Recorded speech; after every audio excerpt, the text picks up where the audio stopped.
Sa pong magandang umaga sa ating lahat. Morning.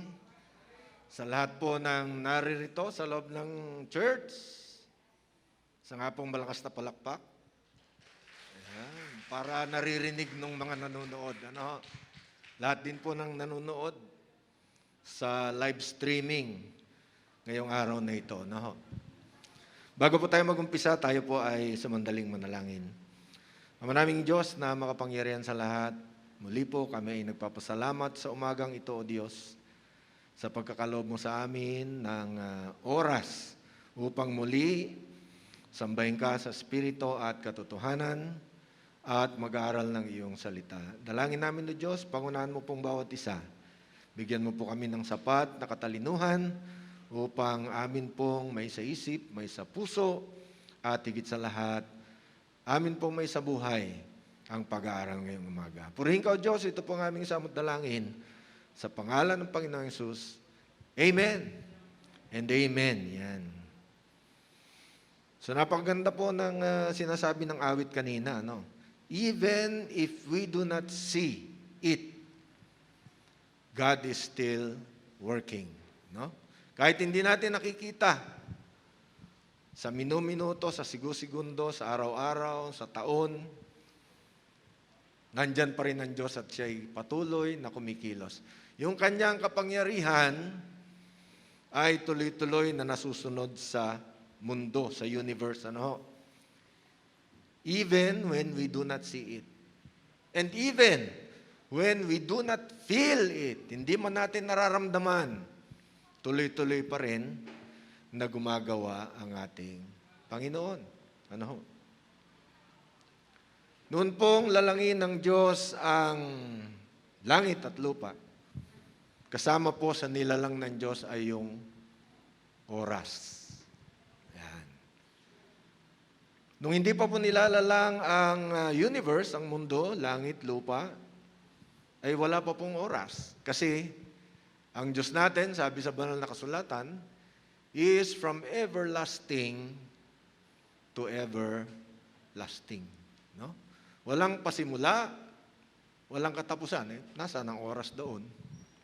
Kaya mo bang i-measure ng oras o panahon yung from everlasting to everlasting? Wala po, And God is not affected by time. Wala pong epekto ang oras sa Diyos. Kaya nga po sabi, to God, one day is as 10 years. 10 years ba o 100 years? Yung isang araw, 1,000. Kulang pa pala ko. Ang isang araw sa Diyos ay sabi, pareho lang ng 1,000 taon sa Kanya.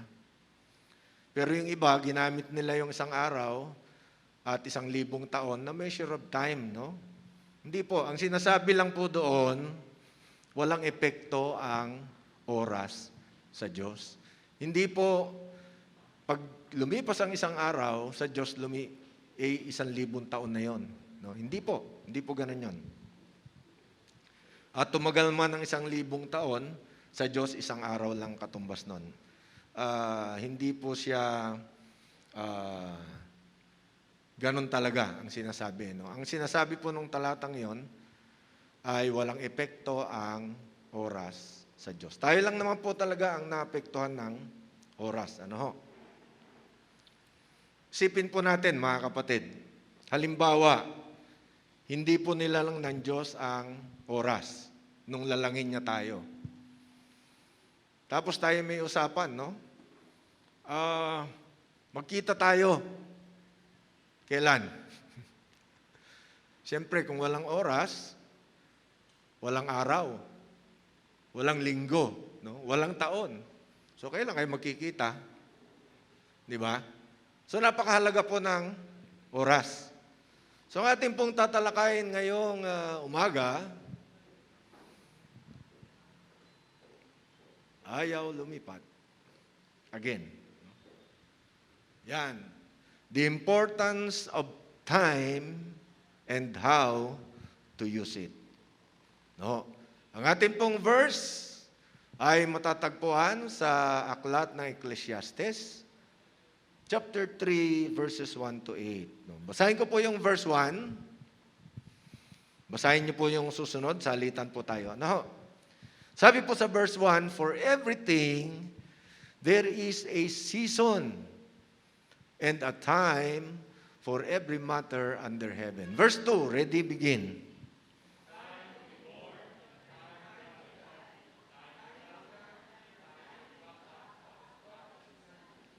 Verse 3, "A time to kill and a time to heal. A time to break down and a time to build up." Verse 4,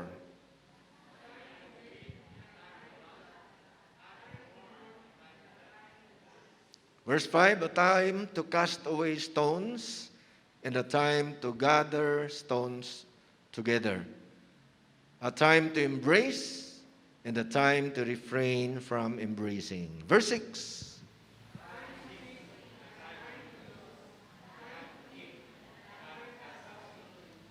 7, "A time to tear and a time to sue. A time to keep silence and a time to speak." Verse 8,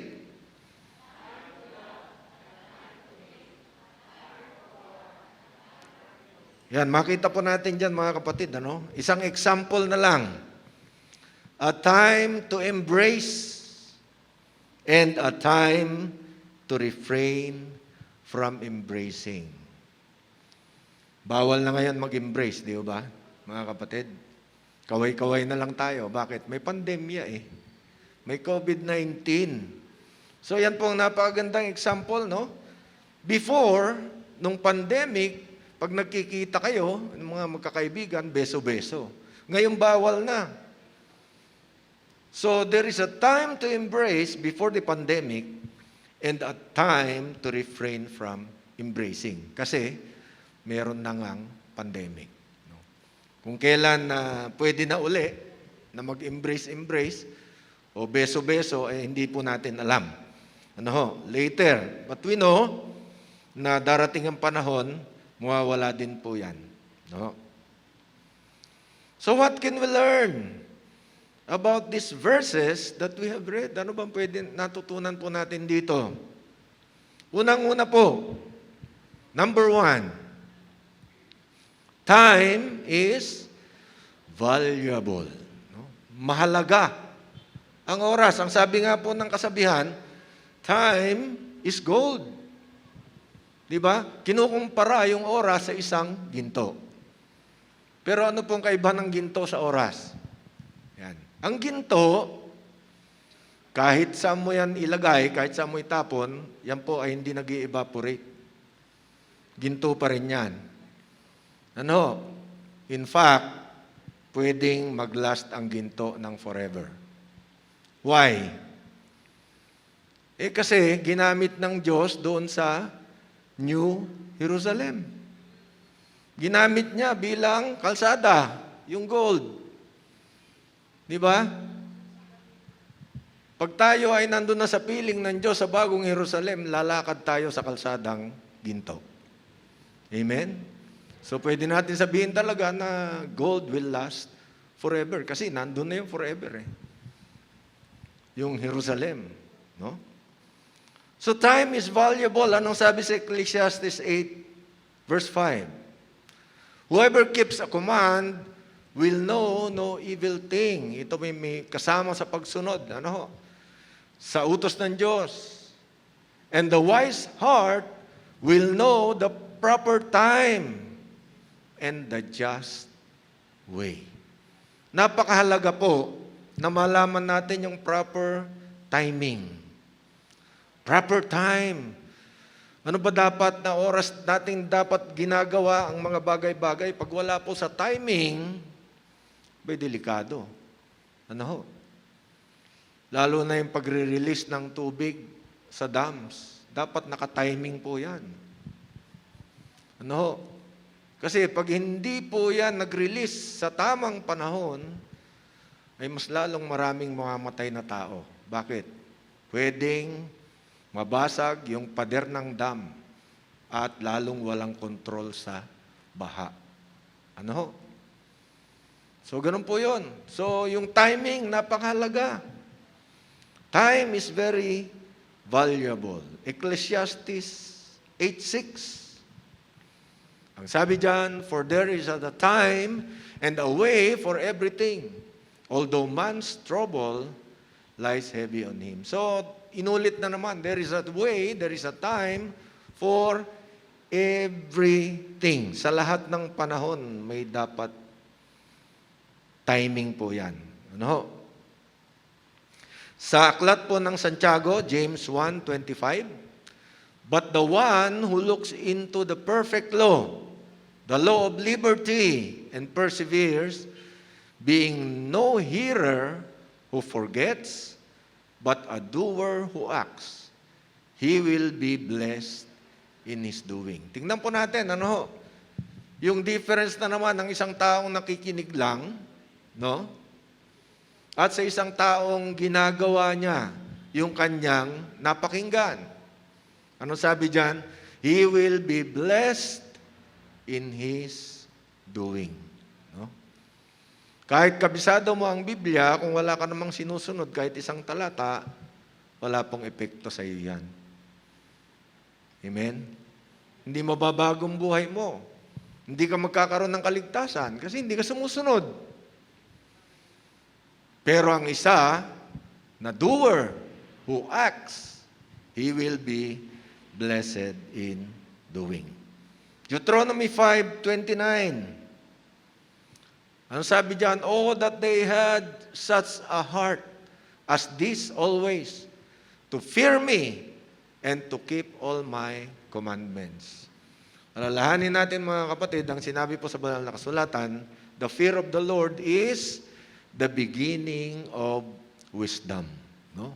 Ang tunay na karunungan na nanggagaling sa Diyos, nag-uumpisa kapag ikaw ay nagkaroon na ng banal na takot sa Diyos. Pag wala kang takot sa Diyos, wala ka pang karunungan.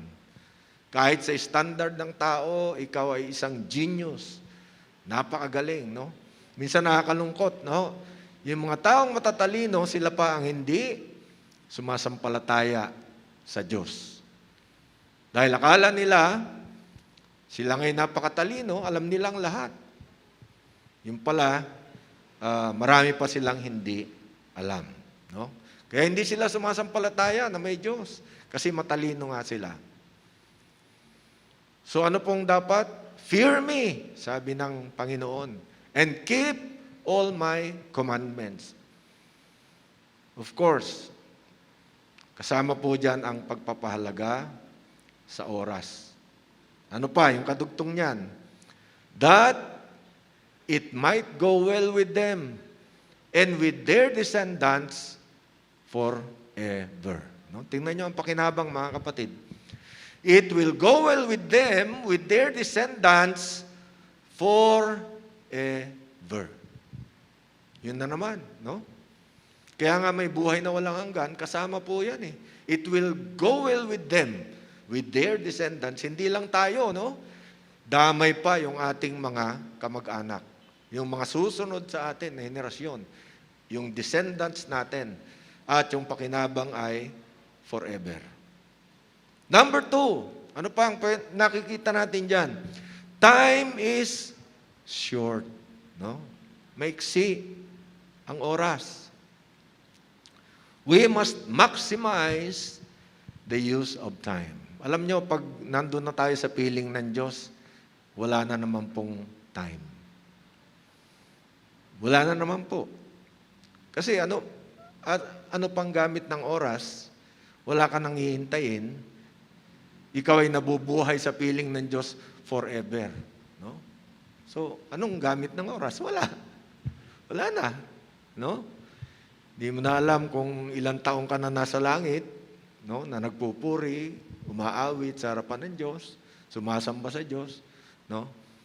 Pero dito sa lupa, while we are living, no?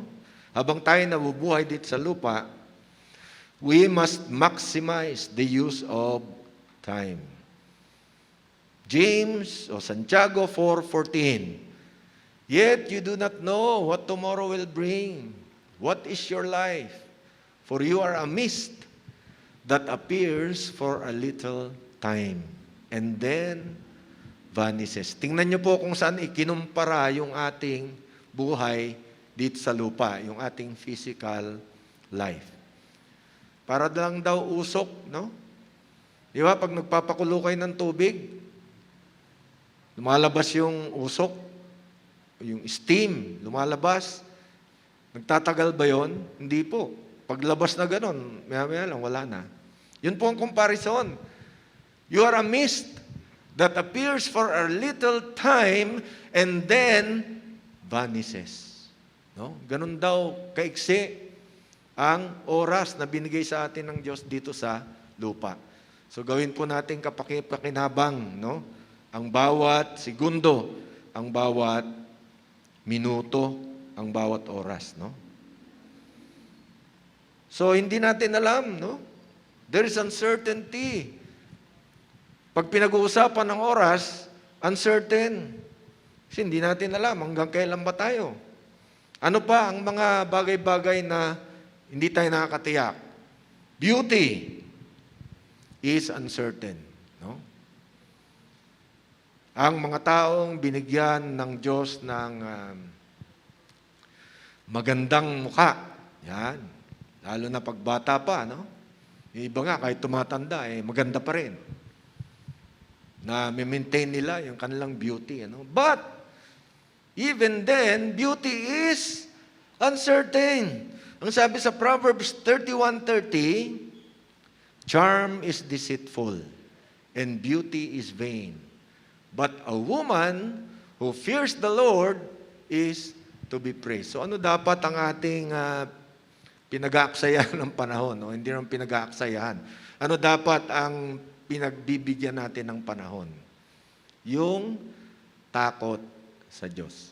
Sapagkat yung beauty, ay kahit anong gawin mong bilhin mo yung lahat ng beauty products, darating ang oras, magkakaroon ka pa rin ng pileges sa mukha. No? Hindi mapipigilan yan. Magkakaroon ka ng mga kulukulubot dyan. No? Yun, doon takot na takot yung mga tao Lalo na yung mga kababaihan. Amen? Di ba? Natatakot baka, naku, ang dami ko ng guhit sa mukha. Kaya yan, bibili na ng mga beauty products na napakamamahal. No? Ang mamahal ng beauty products na yan. Pero, kala nyo, talagang madidelay niya. No? Siguro naman nadidelay din. Pero, hanggang kailan? Yun ang tanong. No? So, mas mabuti, magkaroon tayo ng takot sa Diyos. No? Sapagkat yan daw ang a person to be praised. No? Ano pa? Ang uncertain sa mundo. Men's promises are uncertain. No? Lalo na kung yung nagbibigay ng promise ay politiko. Hindi naman po lahat, pero marami. Lalo na pag-eleksyon, ang daming promises ng mga yan. No? Ibibigay lahat. Sa kanilang nasasakupan, iboto lang siya. No? Pero pag naiboto na, wala na. Nakakalimutan na yung kanyang promises. Awit 146 verse 3, put not your trust in princes, in a son of man, in whom there is no salvation. Iba po yung sinasabing son of man na nagre-refer sa ating Panginoong Hesus. Ito po yung ordinaryong tao. No? In a son of man. Hindi po yung the son of man. No? So hindi po si Kristo yan. Ano po? So wag daw tayong magtitiwala sa isang ordinaryong tao, gaano man siya kagaling, no? Kasi walang kaligtasan sa kanya. Kahit yung kanyang mga promises, no? Ay wala. Ano pa? Riches is uncertain, yung kayamanan, no? Kaya nga sabi, tayo ay mag-ipon ng kayamanan sa langit. Hindi dito sa lupa. Pero kung mayaman kayo, okay lang naman. No? Wala naman pong masama doon, basta hindi kayo nakalimot sa Diyos. Ano? Anong sabi doon? Do not toil to acquire wealth. Be discerning enough to desist. When your eyes light on it, 23:5, it is gone, for suddenly it sprouts wings, flying like an eagle towards heaven. So yung kayamanan daw ay lumilipad, mga kapatid. No? Meron pong nabasa ko dati, nanalo ng loto. No? Naging milyonaryo. Ilang panahon lang, balik sa dati. No? Walang ginawa, kundi mag-happy-happy. Naubos yung kanyang kayamanan. No? Parang lumipad. Sabi diyan, for suddenly it sprouts wings. Lalo na po yung mga sugarol, yung mga nagsusugal sa kasino, ay yung kayamanan niya pwede matalo sa isang araw lang. Isang taya lang. No? Kala niya, siniswerte siya. Yung pala, wala na. No? So, bawal po yan sa mga mananampalataya. Yung magsugal. Yan. So, yung kayamanan daw ay nawawalang bigla sapagkat parang lumilipad. No? Ano pa? The future is uncertain. Yung hinaharap, di natin alam. Proverbs 27:1. Do not boast about tomorrow, for you do not know what a day may bring. Huwag daw natin ipagmalaki yung bukas na darating sapagkat hindi natin alam kung ano nga ba yung darating sa atin. No? Kasi may mga tao malakas ang loob. Sabi niya, bukas pupunta ako sa ganito at gagawa ako ng ganito. No? At ako ay magiging matagumpay without considering God. No? Dapat, ang sabi, pag ipinahintulot ng Panginoon. No? Antayin natin yung pahintulot ng Panginoon. Kuhanin natin yung pahintulot ng Panginoon. Huwag lang natin sasabihin, bukas pupunta ako rito, gagawin ko ito. No? Saan ka umaasa? Sa sarili mo. Hindi mo na kinonsider yung Diyos. No? So, huwag natin ipagmalaki yung susunod na araw. No? Ano pa? Friendship is uncertain. Yung pagiging magkaibigan. No? Di ba? BFF forever. Sabi, no? Pero nagkaroon ng samaan ng loob, wala na. Tapos na. No? Anong sabi sa friendship? John 16:32. Behold, the hour is coming, indeed it has come, when you will be scattered. Dito po yung sinabi ng Panginoon sa kanyang mga alagad na itinuturing din niyang mga kaibigan. No? Pagdating ng oras na nagkagulo, nagtakbuhan silang lahat. Ang Panginoon lang ang naiwan. No? So, uncertain. Pero nung sila ay kasama ng Diyos, talaga sa pakiramdam nila, matapang sila eh. Lalong-lalo na si Pedro. Sabi niya, Panginoon, hindi kita iwanan.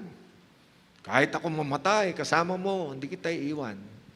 O, ano sabi ng Panginoon? Di pa nga tumitilawak ang manok eh. Di ba? 3 times mo na akong tatatwa. Dininay. No? So, ayaw niyang maniwala sa sarili niya na i-deny niya ang Panginoon. Pero, pagdating ng oras, dininay niya nga 3 times. Pero, ang maganda ron, siya naman po ay nagsisi. No? So, sila po'y nagtakbuhan, umuwi, nagsiuwi sa kanilang bahay. And will leave me alone, sabi ng Panginoon. Yet, I'm not alone, for the Father is with me. So, hindi naman siya nag-iisa kasi kasama niya ang Ama. No? Ano pa? Life, yung buhay natin, is uncertain. Santiago 4:14. Yet you do not know what tomorrow may bring. What is your life? For you are a mist that appears for a little time and then vanishes. No? So, hindi nga natin alam ang ating buhay, mga kapatid. Salamat po sa Diyos, nandito pa tayong lahat. Amen? No?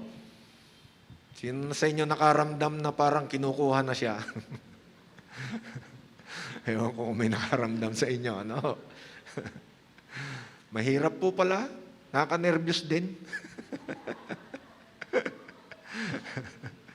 Sabi nga natin alam nating may buhay tayong walang hanggan, ano? So, kala natin, matapang na tayo, no? Pag naramdaman natin ang gusto na tayong kunin ng Diyos, sige, okay lang, Lord. Kunin mo na. No? Pero may kaba rin pala, kahit papano, ano? Hindi nyo alam kasi kung ano yung mararamdaman nyo eh. Yun lang siguro, yung pakiramdam ba? Wala namang nagkwento kung ano naramdaman niya eh. Marami nagkukwento, pero hindi natin alam kung totoo nga ba yung kanilang experience, ano? Yung life after death experience, sabi nila. No? So, ang buhay daw natin talagang maiksi lang, no? Parang aso lang. Well, comparing to, pag kinumpara natin yan sa forever, wala po talagang comparison, no? Wala kang i-compare. Kahit billion years, hindi pa rin may i-compare sa forever, no? So, ano pa sabi? Life is uncertain. So, ano susunod? Earthly glory is uncertain, you know? Kita niyo yung mga artista, di ba? Pag sikat na sikat, talaga naman, kala mo, wala nang kamatayan talaga eh. Sikat na sikat eh. Paano pagka hindi na sila sikat? Magugulat ka na lang kung ano na nangyari sa kanila, no? Minsan, mayroon kang makikitang dating sikat na artista, tapos naging ganito na lang ang buhay. Tapos, kasi hindi nag-iingat eh. No? Kala niya wala nang katapusan. The earthly glory is uncertain. Kala niya habang panahon na siyang ganun, no? Halimbawa, naging mataas na opisyal. Ano sabi sa unang Pedro 1:24? For all flesh is like grass, and all its glory like the flower of grass. The grass withers, and the flower falls. Tingnan natin, may mga damo na pag namulaklak, napakagaganda. No? Damo lang yon. Pero tingnan mo ulit bukas, wala na yung bulaklak. Naglaglagan na, natuyo na, wala na. Doon ikinukumpara yung glory, no? Pansamantala lang. Yung glory na yan. No? So, ano dapat natin gawin? Number 3, we must improve our time. Paano ba natin ma-improve yung oras natin habang tayo ay nandito sa mundo? Galatians 6:10, ano po sabi dyan? Galatians 6:10.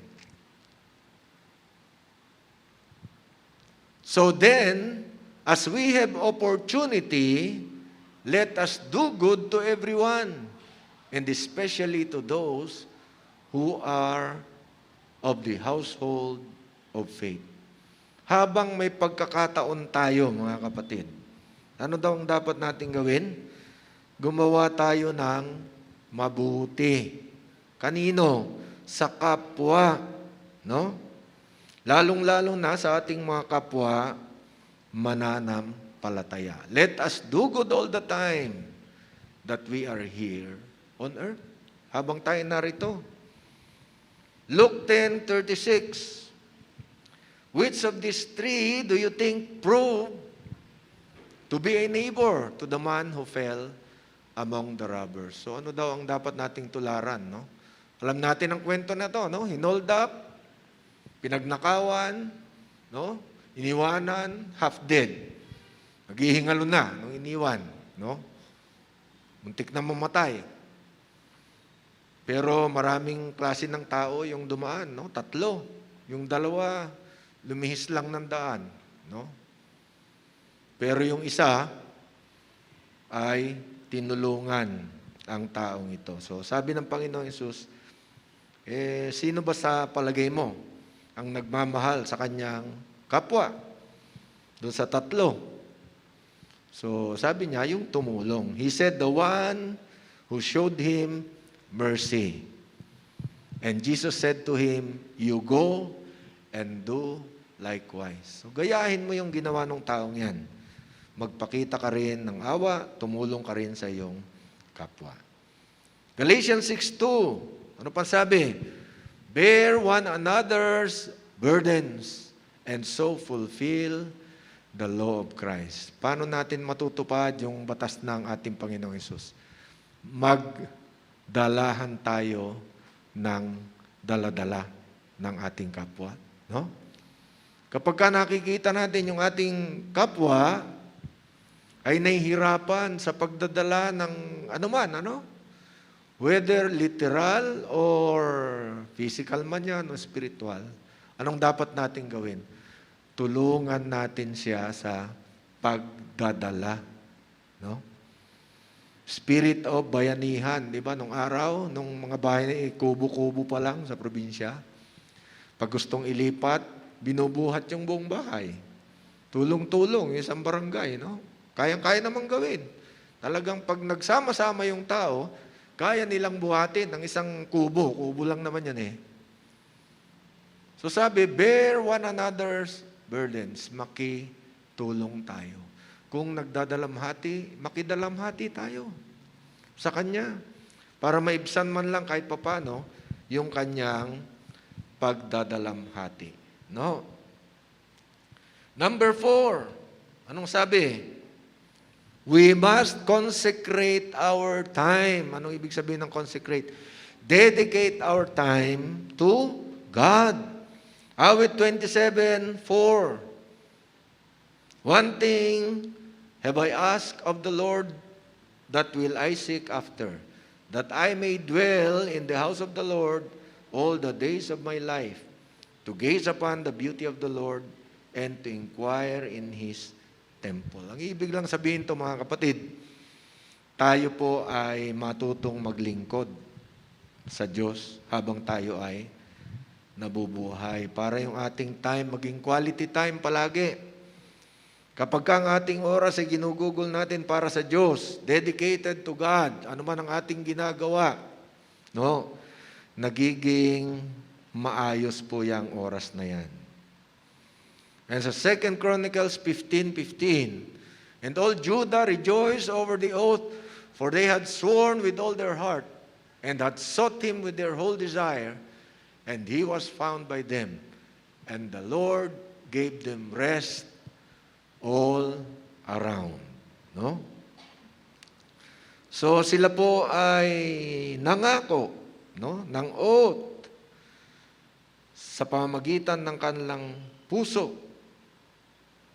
Kaya sila ay binigyan ng Diyos ng kapahingahan. No? Awit 73:25. Anong sabi doon? Whom have I in heaven but you? And there is nothing on earth that I desire. Excuse me. That I desire besides you. No? Tingnan po ninyo, yung dedication nila sa Diyos. Isaiah 26:9. My soul yearns for you in the night. My spirit within me earnestly seeks you. For when your judgments are in the earth, the inhabitants of the world learn righteousness. So, yung kanya daw kaluluwa ay talagang hinahanap-hanap yung Espiritu ng Diyos. Sapagkat kung yung judgment ng Diyos ay nasa lupa, ay nagkakaroon daw ng righteousness yung mga tao. At sabi niya sa Luke 6:21, "Blessed are you who are hungry now, for you shall be satisfied. Blessed are you who weep now, for you shall laugh." Ano pong hunger ang sinasabi rito? Ito po ay spiritual hunger, no? Hindi po yan basta pagkagutom sa pagkain. Ito po ay pagkagutom sa salita ng Diyos, pagkagutom sa katwiran ng Diyos. So Revelation 22:17, "The Spirit and the bride say, 'Come,' and let the one who hears say, 'Come.' And let the one who is thirsty come. Let the one who desires take the water of life without price." So, lumapit lang tayo, mga kapatid, sa Diyos. I-dedicate natin ang ating buhay sa Kanya. Palagi, no? So, na pong summary ng ating pong napag-usapan? The importance of time and how to use it. Number 1, time is valuable. Number 2, time is short. We must maximize the use of time. Number 3, we must improve our time. And number 4, we must consecrate our time. Dedicate our time to God. Lalong-lalo na habang tayo ay narito sa lupa at nabubuhay. No? Para po sa ating conclusion, mga kapatid, tayo pong lahat ay tumayo. My brothers and sisters in Christ, our time on earth is very important, no? Napaka-importante po ng panahon natin dito sa lupa habang tayo nabubuhay. And hindi lang mahalaga, it is very limited, no? Hindi nga natin alam, natulog lang, wala na. Hindi na nakabangon, no? So dapat matuto tayo, we must learn to make use of this time for the glory of God, no? Para lamang sa kaluwalhatian ng ating Diyos, dapat matuto tayo, gamitin natin yung ating oras. Indeed, time is gold, and we cannot recover wasted time. Yun po ang kaibahan, mga kapatid. Ang oras na lumipas, hindi mo na siya maibabalik pa. No? Hindi kagaya ng cold, recoverable yan. Kahit sa modalin yan, nare-recover yan. Pero ang oras, pag lumipas na, wala na po yan. No? Hindi mo na siya magagamit ulit. Ang magagamit mo, panibagong oras na yon na bigay sa inang Diyos. We should therefore use our time wisely while we are waiting for the return of our Lord Jesus Christ for the second time.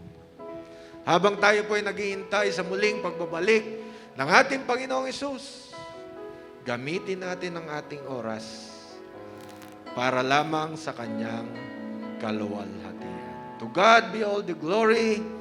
Tayo po ay manalangin. Ama naming Diyos na makapangyarihan sa lahat, maraming salamat po, O Diyos, sa mga salita mo na muli ay amin pong napag-aralan sa umagang ito. Salamat po, Diyos, sapagkat ipinakita mo sa amin kung gaano kahalaga ang oras na ipinagkakaloob mo sa bawat isa sa amin, ni Diyos.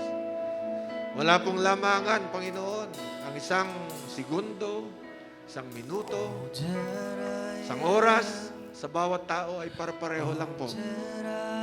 Nagkakaiba-iba lang po, Panginoon, sa gamit, sa paggamit ng bawat isa, kung paano nila pinapahalagahan yung oras na napakaiksi lamang, Panginoon. Dalangin namin, O Diyos, nawa po matuto kami. Gamitin ang napakahalagang resources na ito, ang oras. Nawa po magamit namin ang lahat ng ito para lamang sa iyong kapurihan. Purihin ka, O Diyos, purihin ka. Ito po ang aming samot na langit. Sa pangalan ng Panginoon Hesus, ang lahat po ay magsabi ng Amen and Amen. Palakpakan po natin ang ating Panginoon.